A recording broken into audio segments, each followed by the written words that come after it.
responsibility. I'll find out today. All right, cool.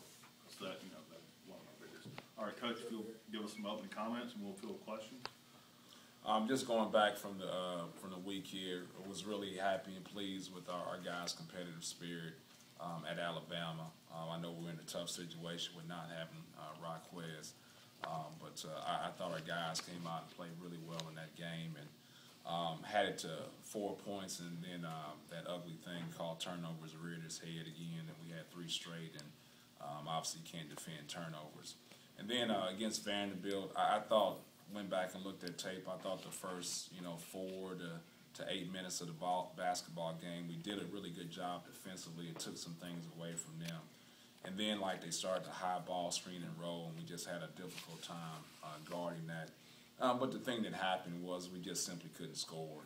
I thought we got some good looks in our motion offense at first, 4 to 8 minutes, and we just couldn't knock them down. I thought Jalen came off, was wide open on the shot. Fred had a couple opportunities.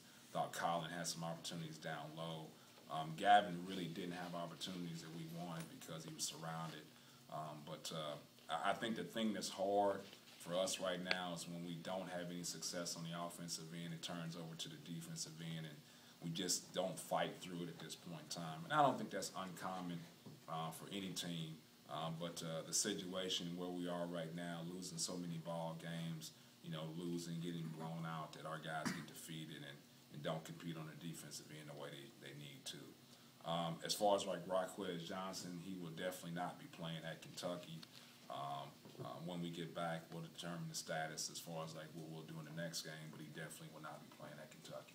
You talked this morning about your situation, the short bench, and I was just wondering, when you talk to the players now, I know you're not a guy that goes, this is our goal to do this, we just want to get better every day, but do you, when it gets down to this point, go, guys, we need to win a game here to get some momentum going in the off season? Is there anything like that you try to tell the guys? Well, we're always giving our guys ways that we can win the basketball game. I don't know if we necessarily talk about this is the way we have to win this, but you're always trying to give your guys a way to beat another team, regardless of what the situation is. I think it's just fair to say that nobody else in the country has been through what we've been through, this season, both on and off the court. Us being decimated by the numbers. I think it's a unique situation. But I think what you have to do, if you're in my situation, is always try to give your guys a way to win, And I think that players appreciate that. And I think also they have to understand that they have to get better individually and better as a team regardless of the situation. Your guys of late, especially this month, seem like they almost feel less pressure and play better on the road and not as many turnovers on the road. You kind of seen that as well past month or so? Well, I tell you what, I have noticed that, to a degree. And I don't know if it's you're getting away from the family and academics and things like that. You're on the road. It's just a little bit more, footloose and fancy free. And also, dealing with expectations, being at home, and especially now in a situation where we've had, a really bad home shooting night against Missouri, the bad shooting, night against Vanderbilt. Maybe that does have something to do with it. I wish I knew the answer, but I don't. I mean, in a normal year with a young team, coaches always talk about going to Rupp Arena for the first time or situations like that. Stuff like that kind of fall to the wayside because of what you are dealing with in the big picture. Well, for me personally, I'm looking forward to playing at Rupp Arena. I'm a college basketball fan first and foremost. So you grow up, you hear about Rupp Arena, and obviously all the success they've had there. So I'm excited about going in and competing. And bringing a team in the Rupp Arena. So, you talk about the communication, about being able to talk to your teammates and be able to hear signals from the bench because of the volume and things like that. But more importantly, what we're trying to do is find out the weaknesses that we think Kentucky has and try to exploit those. Now, the question is, are we good enough to exploit those weaknesses? And some of those things would be a yes, and I think some of those would be a no. So we've got to figure out as a staff and me, myself, how we're going to attack Kentucky and have success. How do you get the kids when the offense isn't going early and they don't want to maybe give the effort on defense? How do you just get them to understand you just have to You gotta do it anyway. I mean, is it just a maturity factor with those guys? Well, it really is a maturity factor, but more so than anything, I don't know if it's maturity more so than like just buying into that grinding system. And it's hard to do. That's why most people don't play the way, we play. Like Georgetown continually has low-scoring basketball games, but they found a way, like, this is the way we're going to win by doing this. And so, but they've had success doing it. We haven't had success doing it because we simply don't have the numbers. So I think what'll end up happening is our guys understand, like, once we start having success by grinding out some ball games and winning, then they'll buy into that mentality a little bit more. But when you're losing, no matter what's going on, like, it's hard for people to buy into it. It's like if somebody keep investing in this stock. Well, why would I keep investing in stock if this stock keeps losing money? It doesn't make sense. And so that's the same way probably some of our kids are going through it. But I don't know more so if it's an effort thing on the defensive end. I think it has to do with the mindset of being, like, energized. You just lose your energy when you see shot after shot not go in. So I don't want to say it's effort. I think it's just more so the attack mentality and the energy.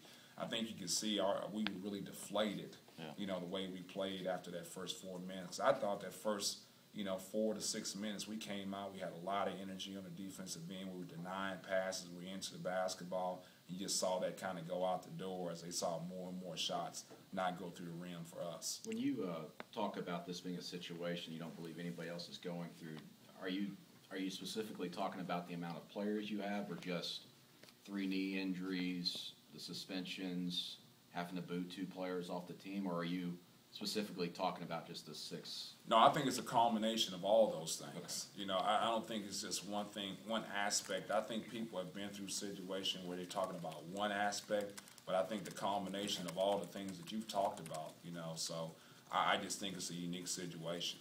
Okay. When you refer to that, is that just kind of you reminding everybody of what the reality is, or is there buyer's remorse about the overall aspect of the job? I'm not trying to remind anybody. I'm just trying to say what it actually is. I don't need for people to feel sorry about what's going on, or like, for me or right. for our team or anything like that. And I'm not trying to garner like, hey, you do remember that we only have this. It's just I'm stating facts, so I don't have an agenda behind it. And is there any kind of, like I said, buyer's remorse about the overall aspect of the job? Oh, no. I mean, like, I wake up, I told our players this, there was an ESPN piece, and I don't know if you guys saw it, about the young lady who was at Eastern Michigan who was running track. It was an unbelievable piece. She had been homeless. She had been beaten as a kid. She had finally, reconnected with her natural father, and her natural father had raped her. It's just all these circumstances that she had been through.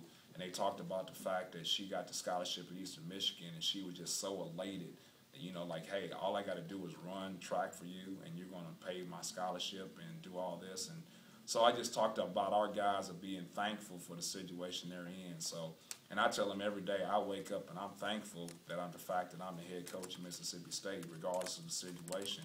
And I know that we're going to be good, and you have to have that same mindset. So, I don't want our guys feeling sorry for themselves. I know I don't feel sorry for myself. I have no buyer's remorse about being the head coach here at Mississippi State. I think it's a great opportunity. I think we're going to be good.